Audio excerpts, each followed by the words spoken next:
Bonjour et bienvenue dans ma Domus. Je sais que vous êtes venus car vous avez de nombreuses interrogations sur cet art bien secret qu'est la magie. Je vais donc tenter de vous apporter quelques éclaircissements sur l'exercice de cet art occulte. Tout d'abord, quelle différence existe-t-il entre la magie et la religion? Dans la religion, le prêtre va réaliser une cérémonie au grand jour devant un public et à haute et intelligible voix, ce qui est complètement à l'opposé de ce qui se passe lors des rituels magiques, où le magicien va plutôt se mettre à l'écart des regards indiscrets en s'enfermant dans une cave, dans un sous-sol, dans une grotte, et réaliser son rituel à voix basse en susurrant quelques formules magiques. Il existe une deuxième différence, beaucoup plus fondamentale celle-là. Dans la religion, le prêtre va demander une faveur à la divinité et espérer obtenir un résultat. Et si tel est le cas, eh bien, il s'acquittera de son devoir en réalisant une offrande auprès de la divinité. Dans la magie, le rapport de force est complètement inversé et le magicien se positionne comme étant supérieur à la divinité et il va exiger d'elle un résultat.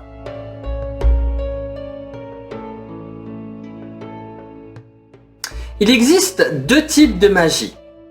Une magie blanche, qui est une magie destinée à protéger, soigner, aider les individus, et qui, en quelque sorte, va se rapprocher de la médecine, par l'usage de plantes, de formules magiques et d'onguents. Et une magie dite noire, qui se rapproche de la sorcellerie, de l'envoûtement, et qui a pour principal objet de réaliser des maléfices afin de nuire à autrui. Mais comment un magicien de magie noire s'y prend-il pour nuire à autrui? Eh bien, il existe différents supports de maléfices. Le premier que nous allons voir ensemble est celui de la poupée d'envoûtement, la poupée à aiguille. Cette poupée est également appelée dagide, du grec dagos, qui signifie tout simplement poupée. Cette poupée est constituée d'argile, de cire, de bois ou de chiffon, et elle est destinée à représenter la victime du magicien. Et pour mieux personnifier cette victime, le magicien va incorporer dans la poupée une mèche de cheveux, un bout d'ongle. Lorsque la poupée va représenter la victime aux yeux du magicien, eh bien il pourra faire des attaques contre sa victime en plantant des aiguilles, des clous, tout en proférant contre elle des imprécations. Ce qui est infligé à la poupée, au final, est infligé à la victime. Cet envoûtement peut être bien évidemment maléfique et occasionner maladie, accident et peut-être même mort, mais l'envoûtement par la dagide peut également apporter guérison ou encore être utilisé dans le cadre de la magie amoureuse. Je viens d'évoquer l'usage des aiguilles et des clous dans le cadre de rituels d'envoûtement. Les clous sont extrêmement utilisés. Leur usage premier, bien évidemment, est de fixer, mais fixer au sens propre comme au sens figuré. On sait par exemple que l'on peut guérir grâce à l'usage de clous. Lorsqu'une personne est atteinte d'une crise d'épilepsie et qu'elle tombe au sol, eh bien si l'on fiche au sol un clou, si on le plante au sol, eh bien on va fixer la maladie et la personne pourra s'en aller en étant guérie.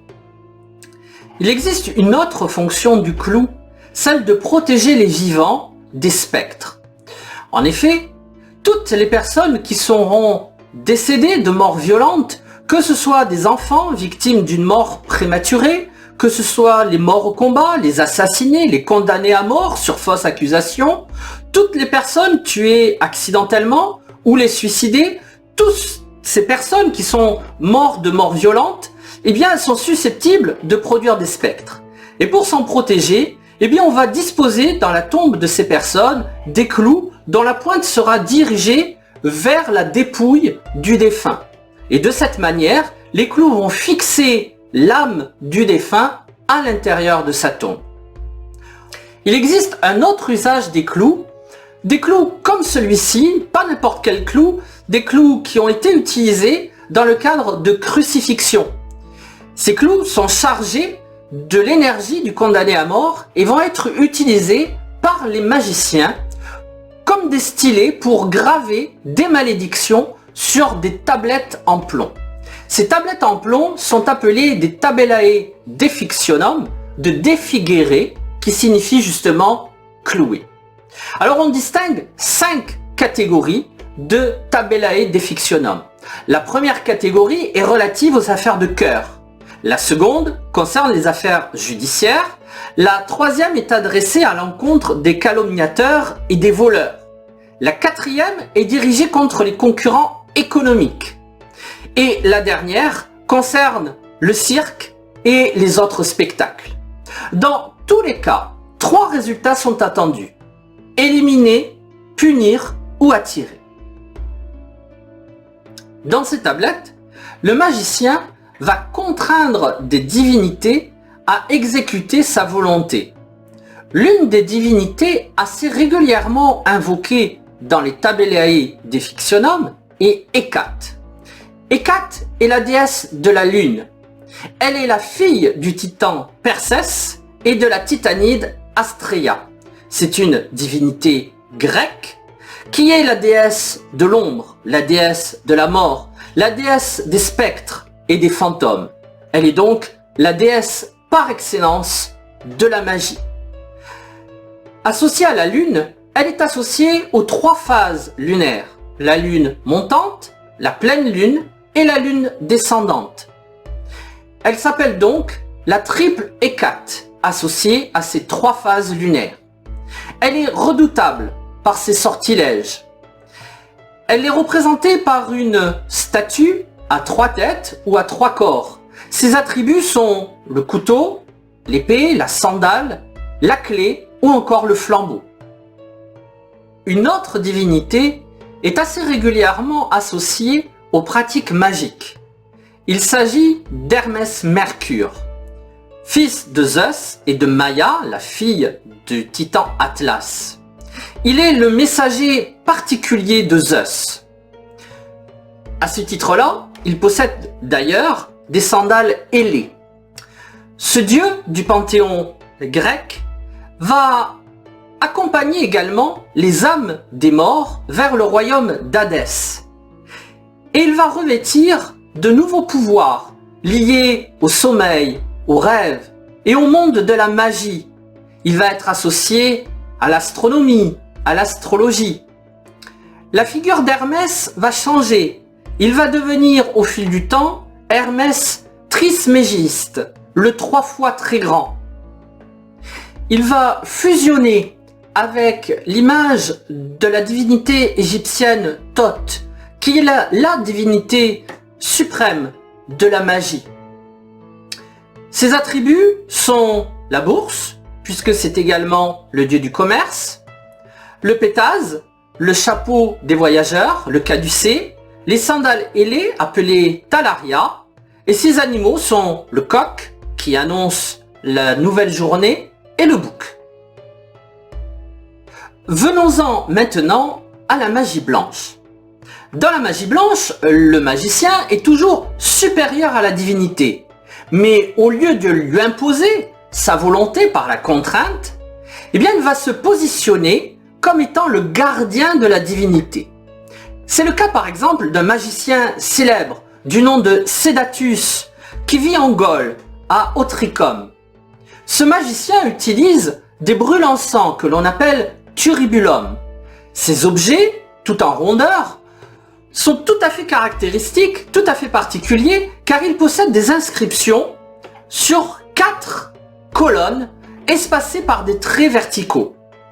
Une des caractéristiques les plus mystérieuses des textes de Sédatus est qu'il répète une prière aux 4 points cardinaux: l'Oriens, l'Occidens, le Meridies et le Septentrio.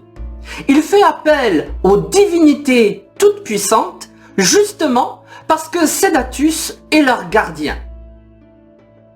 L'usage des brûle-encens est extrêmement répandu dans l'Empire, mais dans un contexte de pratique magique, l'encens est utilisé pour purifier l'environnement et chasser les mauvais génies. Le magicien en a besoin, notamment lorsqu'il réalise des talismans destinés à protéger ou à guérir. C'est le cas en particulier de la formule abracadabra. Abracadabra, avec les autres formules magiques et mots provenant de langues étrangères, fait partie des voces magicae, c'est-à-dire les mots magiques. Ce sont des mots et des groupes de mots qui sont considérés comme possédant un très grand pouvoir. Abracadabra est utilisé par les magiciens pour invoquer des esprits bénéfiques qui permettront de protéger les patients, de guérir des maladies et en particulier de la fièvre. Dans la formule abracadabra pour réaliser le talisman, le magicien va tout d'abord écrire abracadabra sur la première ligne et de ligne en ligne, il va retirer une lettre du mot abracadabra afin de former cette figure triangulaire pointe vers le bas. Pour permettre à un patient, à un malade, d'être guéri de la fièvre, il suffit alors de plier la formule, de la mettre dans un petit sac en tissu et de porter la formule magique autour du cou du malade. Malgré l'interdiction du pouvoir impérial, il y a fort à parier que la magie connaisse encore de nombreuses années de prospérité, si ce n'est des siècles. Quant à moi, j'espère vous avoir apporté quelques éclaircissements sur cette discipline bien mystérieuse. Il y aurait tant de choses à dire, mais malheureusement, le temps nous manque et nous devons nous séparer. Je vous souhaite donc bonne route et que les dieux vous accompagnent.